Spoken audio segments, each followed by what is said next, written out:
Now, South Korea has lashed out against Japan over its trade curbs on Seoul. It accused Tokyo of diplomatic retaliation during a highly charged WTO General Council meeting on Wednesday in Geneva. However, Japan criticized Seoul's complaints, claiming its export restrictions on Seoul are purely, it claims, for national security purposes. Hyo-sun tells us more. Amid rising trade tensions between South Korea and Japan, Seoul has called upon Tokyo to start the dialogue process.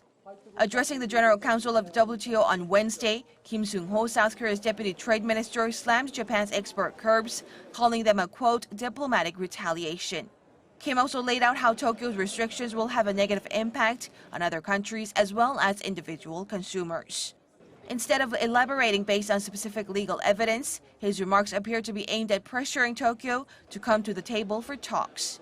His strategy seemed to take into account the possibility of Seoul suing Tokyo at the WTO dispute settlement body, as providing too much information could give Japan the upper hand in such a situation.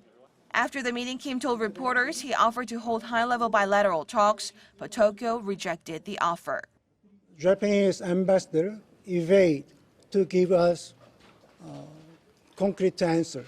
So I ask again to respond